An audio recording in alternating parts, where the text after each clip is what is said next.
Every morning started the same. The soft clink of coffee cups, the hiss of the kettle, and Daniel, already dressed, already handsome, leaning down to kiss her forehead. Morning sleepyhead, he'd whisper and Elena would smile, still curled up in the duvet, watching him pour sugar into her mug like he always did. 2 spoons, no stir.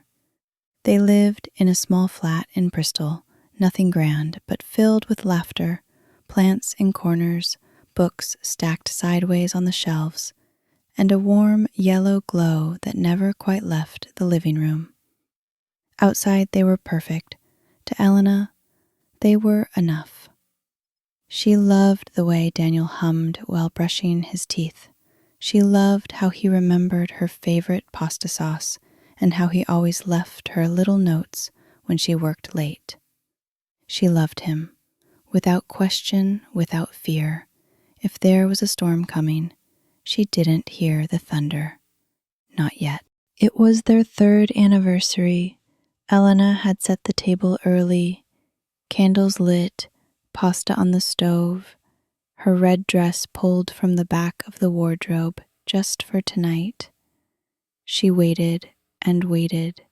The clock ticked past 8, then 9. No call, no message, just silence.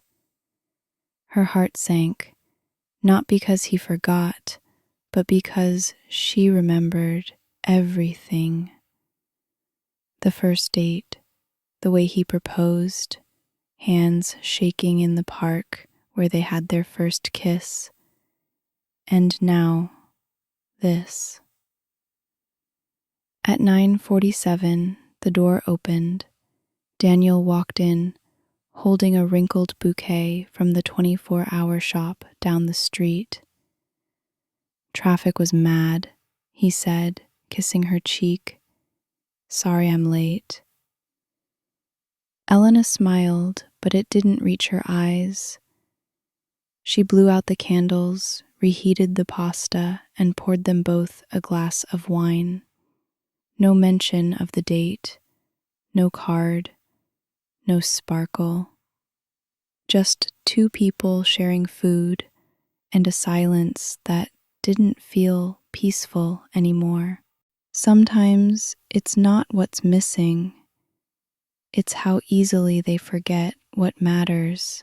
It started with excuses. Work's been crazy. Just grabbing a pint with Sam. Don't wait up. At first, Elena believed him. Why wouldn't she? Daniel had always been responsible. Never the kind to stay out late without reason. But slowly, things changed. The texts became shorter, the kisses colder. His eyes rarely met hers when he walked in the door. He wore new cologne, stronger, darker, nothing like the fresh scent she used to love. And his jackets, always freshly dry cleaned, even though she hadn't taken them in.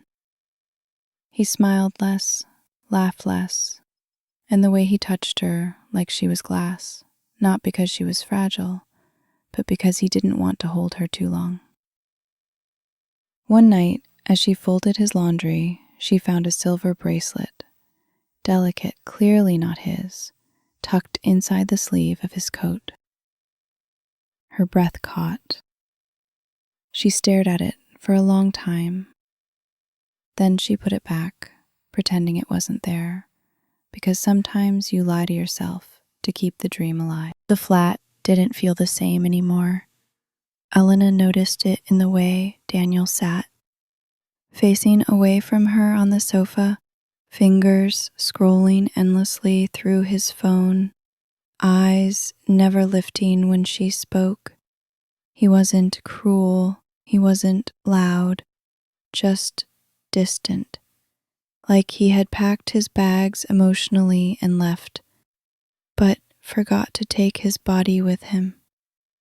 She tried to reach him, asked about his day, offered his favorite tea, played his favorite music while cooking. He nodded, smiled politely, said, "Thanks, babe." But it felt like a stranger borrowing her husband's face, They no longer went for weekend walks. They no longer laughed over silly sitcoms, and when she laid beside him at night, she could feel a whole ocean between their backs. One evening, she leaned against the door frame and simply asked, "Are we okay?" Daniel looked up briefly. "Yeah, why wouldn't we be?" Then he returned to his phone. She didn't ask again. It was raining, the kind of gray, endless drizzle Bristol was famous for. Daniel rushed inside, shaking off the water like it clung too tightly. "I'm soaked," he muttered, tossing his navy jacket over the back of the sofa. Then he disappeared into the bathroom, the sound of running water hiding everything else. Elena walked over quietly, not to snoop, not to spy, just to tidy like she always did. But something felt heavy. The jacket wasn't wet, it was clean, crisp, dry cleaned, and yet it hadn't been in the closet that morning. As she lifted it to hang, a soft thud landed at her feet. A small paper envelope, unmarked. She bent down slowly, heart thudding louder than the rain outside. Inside the envelope was a photo, Daniel smiling, but not at the camera, smiling at someone beside him, a woman, close, laughing. Lipstick smeared faintly on his collar, and with the photo, a folded note in looping handwriting. "Last night was perfect. Can't wait to see you again. S." Elena couldn't breathe. The room spun.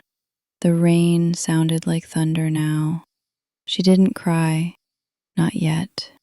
She just stood there, holding a jacket that no longer smelled like home. The photos sat on the kitchen table, face down, like a secret trying to hide itself again. Elena paced slowly, one hand gripping the edge of the counter, the other holding the note like it might burn her fingers. She read it again and again. "Last night was perfect. Can't wait to see you again. S." No name, just an initial. But she didn't need more. The smile on Daniel's face in that photo, it wasn't casual, it wasn't friendship, it was intimacy, it was history. Her hands trembled. She wanted to scream, to throw the jacket, the note, the lies, but she didn't. Instead, she placed everything back in the envelope, sealed it with shaky fingers, and slipped it quietly into her own drawer. She wasn't ready to confront him. Not yet. She needed time to think, to breathe, to believe what her heart already knew. Because part of her still whispered, maybe there's an explanation. But deeper down, a voice answered, "You already know." It was late. The rain had stopped, but the windows still wept.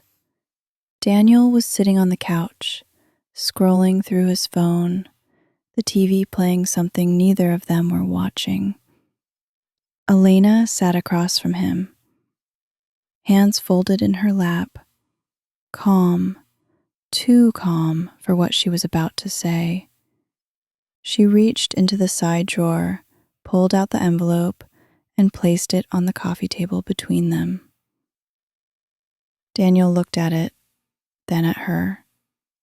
"What's this?" he asked, his voice careful. Elena didn't answer. She waited, watched. He opened the flap, pulled out the photo. His jaw stiffened. Eyes flicked once to hers, then away. "It's nothing," he said. "That was from ages ago, before you and me." Her voice was soft. The receipt was dated last week. Silence. He rubbed the back of his neck, laughed nervously. Okay, look, it was a mistake. A stupid, one-time thing. It didn't mean anything. Elena didn't cry, didn't shout. She just looked at him, and in her eyes was something heavier than anger. Disbelief, disappointment. You brought her into our life, she whispered. You wore that jacket home. You kissed me with her still on your lips. He opened his mouth, then closed it again.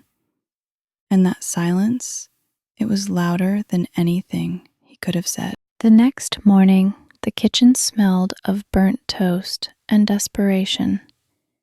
Daniel stood by the counter, nervously slicing strawberries like breakfast could fix betrayal. I messed up, Elena. But I swear to you, it didn't mean anything. He placed a plate in front of her. Waffles, syrup, fruit. As if sweetness could drown the bitterness in her chest. She looked at the food, then at him. He was crying now. Real tears. Or maybe practiced. I've been stressed. Work's been insane. I wasn't thinking straight. He reached for her hand. You're my world. Please don't throw this away over one mistake. One mistake. The words rang in her head like a broken bell, as if love could survive anything, as long as she kept shrinking herself small enough to forgive. She wanted to scream, to ask him why she wasn't enough, why he chose someone else, why he lied so easily. But all she said was, "Do you still talk to her?" Daniel hesitated. "No, I ended it." He smiled, and for a moment she almost smiled back. Almost. Because deep inside, something told her the truth hadn't ended. Only the explanation had. That night, Elena couldn't sleep. The apology looped in her head like a scratched record, his voice saying all the right things, but her heart refusing to settle. Just after midnight, Daniel's phone buzzed on the nightstand. He stirred beside her, mumbled something, and picked it up as he slipped quietly into the hallway. Elena followed, barefoot, silent, heart pounding in her throat. The door to the living room was slightly ajar. She stood behind it, listening. His voice was soft, almost a whisper. I know. I miss you too. I can't talk long. She's asleep. Her breath caught. The hallway felt colder suddenly. No, I haven't told her. She thinks it's over. Yeah, I'll come see you this weekend. I just need to be careful. The call ended. She stepped back, afraid even her shadow might betray her. When Daniel returned to bed, she pretended to be asleep. Eyes closed, but wide awake, with the weight of the truth pressing down on her chest like a stone. Elena sat at the edge of the bed, staring at the floor like it held answers. The morning sun had begun to creep through the curtains, casting golden lines across the carpet, like a spotlight on a stage she no longer wanted to perform on. Daniel was still asleep, his back to her, breathing steady, like nothing had shattered in the night. She thought about the photo, the note, the call, his apology, his lies, all stacked like bricks on the fragile wall she had built to keep herself sane. She could leave, pack her bag, walk out the door, but something stopped her. Maybe it was fear of being alone, or hope, the tiny, foolish kind that clings even after it's been dragged through the dirt. She didn't cry, not yet. She just sat there, feeling the ache of love twisting into something unrecognizable. She reached for her journal, a place where her truth had always felt safe, and wrote one sentence. I don't know who I am in this marriage anymore. And with that, the breaking had begun. The next morning, Elena stood in front of the mirror, not to do her makeup, not to fix her hair, just to look, to really look. The woman staring back at her had the same eyes, the same mouth, the same name, but something was gone, and something else, something new, was quietly waking up beneath her skin. She traced the faint lines beneath her eyes, signs of nights spent waiting, of words swallowed, of tears wiped quickly before anyone could see. She thought about the girl she used to be, before Daniel, before the lies, before she learned how love could feel like a leash. That girl had dreams. She danced barefoot in the kitchen. She laughed loudly, spoke freely, and cried only when it mattered. Where had she gone? Elena didn't have all the answers, but she knew this. She wasn't going to disappear for anyone ever again. She picked up her lipstick, not to impress anyone, but because the color made her feel strong. She tied her hair back, and for the first time in weeks, she saw something in her reflection she hadn't seen in a while. A spark. Elena didn't slam doors. She didn't yell or pack a suitcase in dramatic silence. No, her escape began in whispers, not thunder. She started small. She opened a new bank account, in her name only, transferred just enough each week to avoid suspicion. She began collecting her important documents, passport, certificates, the lease she foolishly signed with Daniel. Every night, after he fell asleep, she opened her laptop and searched for new jobs, new flats, new cities, a life without him.